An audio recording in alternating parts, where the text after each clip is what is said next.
Samrajyadappujanabhya Namo Namah Shri Guru Padukabhya Kavitva-varashi Dishakarabhya Daurbhagyadavam. Sadhguru, these days many people are diagnosed with thyroid problems, either hypothyroidism or hyper or hypothyroidism. Even though we are consuming iodized salt, still thyroid problems are prevalent. What is the cause of the increase in these problems? Is it stress related, like diabetes or hypertension? Can we overcome these conditions with hatha yoga or kriya, or being in a consecrated space like Isha Yoga Center? What are the things we can do to come out of it?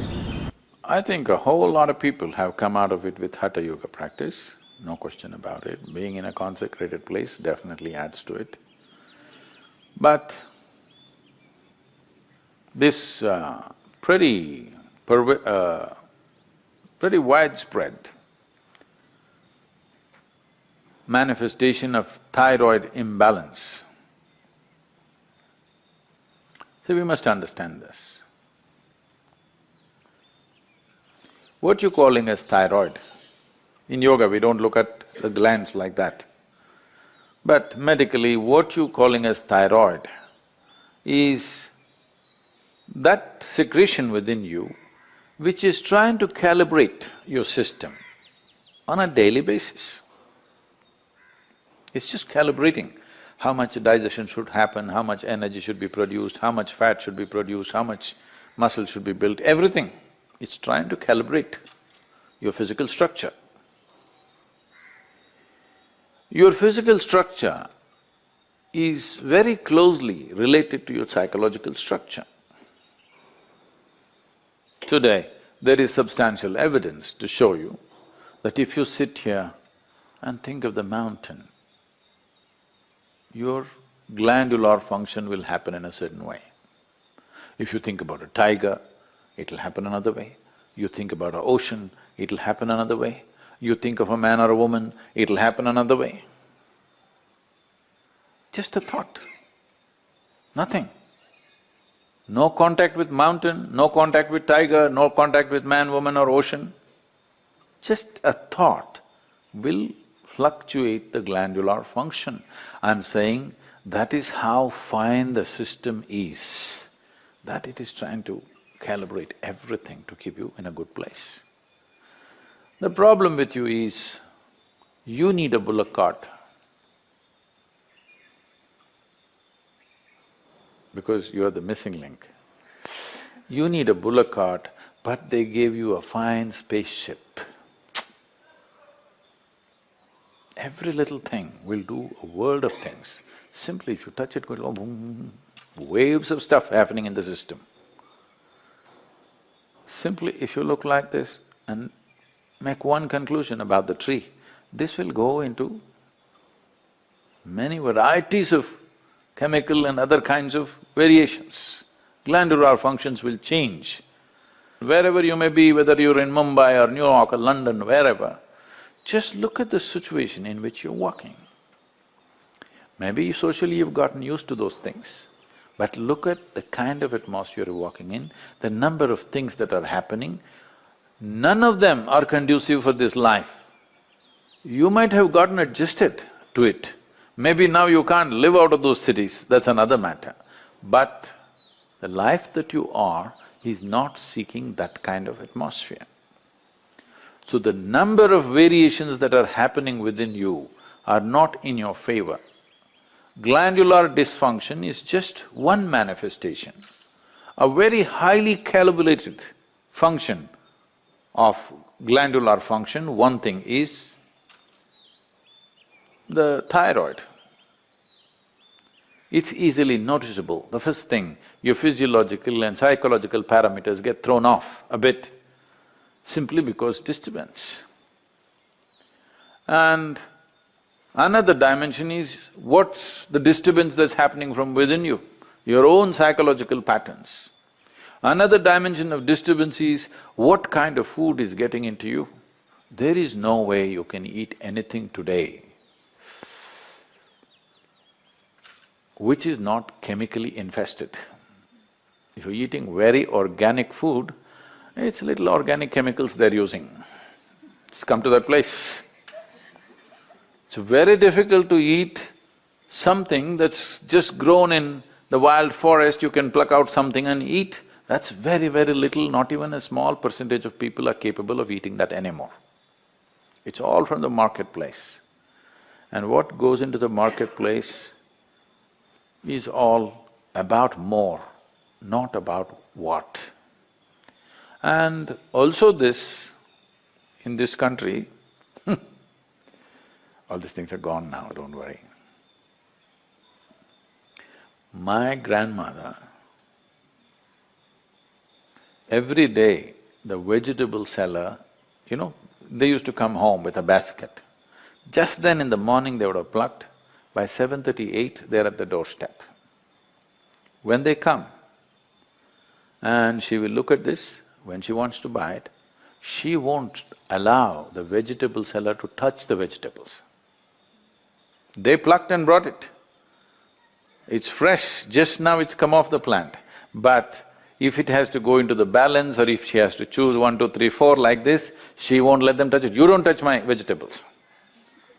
This is not to keep bacteria away. She doesn't want that woman or that man to touch the vegetables that her children and grandchildren will eat.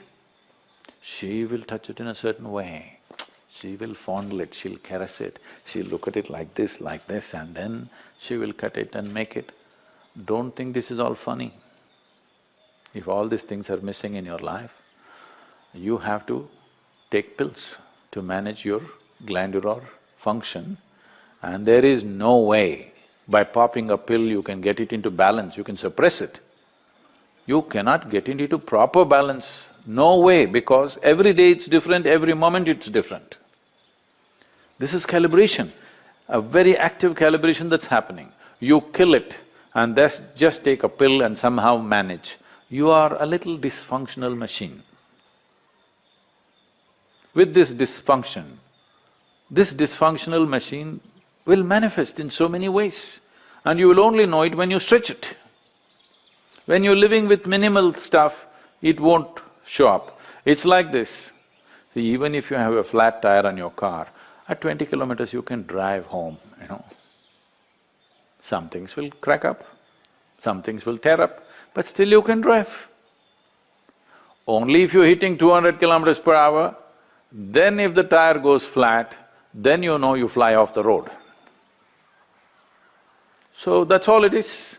If all these things are taken care of well, now when you rev up your life to function at a much higher level, simply it'll go. Now you rev up your life without bringing that balance, then you see it'll freak.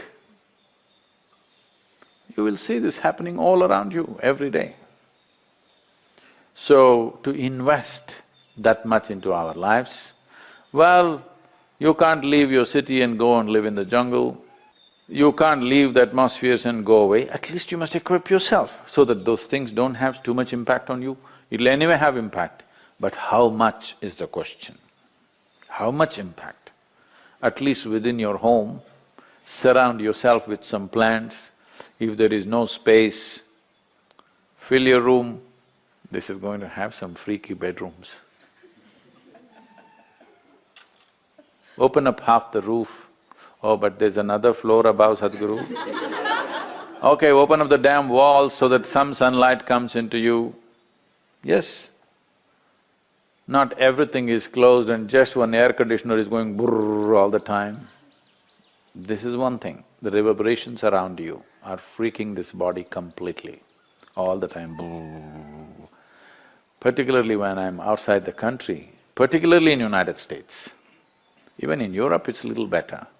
In United States, all the time something is buzzing, endlessly. When I come here, it's like, just still, which makes you alive. Everything is buzzing, you're like Most people are not conscious of it, but it's happening to them. The very fact that they're sleeping 8 hours a day is just that they're not living in their natural habitat. They are trying to protect themselves by sleeping.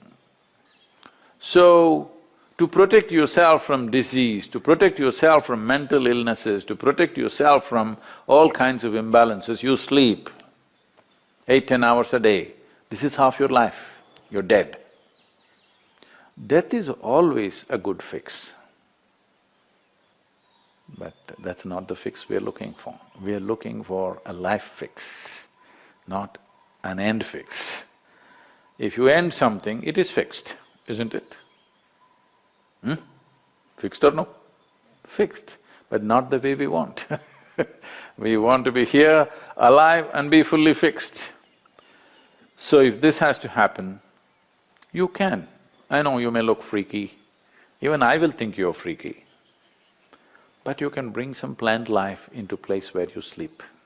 When you walk, you must always be conscious of the life other than human life. Most people are not even conscious of the human beings, so I'm reminding you, you must be conscious of everything that is alive. A tree, a plant, a blade of grass, a grasshopper hopping, and the people that you don't like are passing by. All kinds of things. You must be alive to everything. Don't need to do any, oh, I love the tree. You don't have to love the tree. You have to be nourished by it. That's the only way to live. You like it or not, it's nourishing you right now. Consciously, if you do it, everything will work better. Something as simple as being alive to everything around you, indiscriminately, may regularize your thyroid problems. Of course, morning hatha yoga is there, kriyas are there, all these things will definitely help, and the consecrated, powerfully consecrated spaces are there. Many things.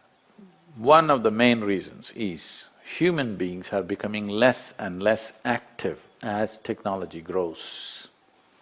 In a day, on an average human being, how much activity, physical activity they used to perform in the past, previous generations of people, and how much physical activity all of us are performing right now is abysmally low.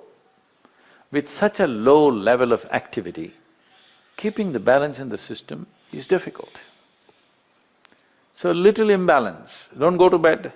If you feel little imbalanced, you must jump into activity.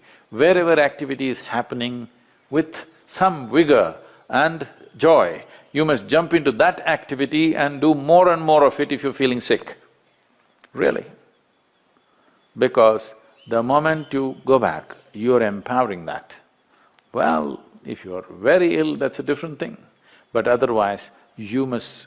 we are talking about essentially glandular dysfunction of various kinds. Activity is a simple solution for everything. And don't make activity, for those of you in New York, I'm telling you, don't make activity, you have that health band on your thing. 10 steps, 12 steps. Don't do this, that's not the way to do activity, you may get more sick by doing that. Simply, joyfully doing something. Being joyfully alive. Activity is, if you do not know how to sit here and be exuberantly alive, just go and play. Play a game, run around simply. Just imitate the grasshopper when you're walking. Try. Why not? You never did this? This is the problem with you. When you go now, I want to see you because you're going to walk on the grass. You better grow like a grasshopper. Chuk, chuk, chuk, chuk, chuk. You will see how much aliveness will happen with you. Essentially, your fundamental problem is you have become bloody serious about your life.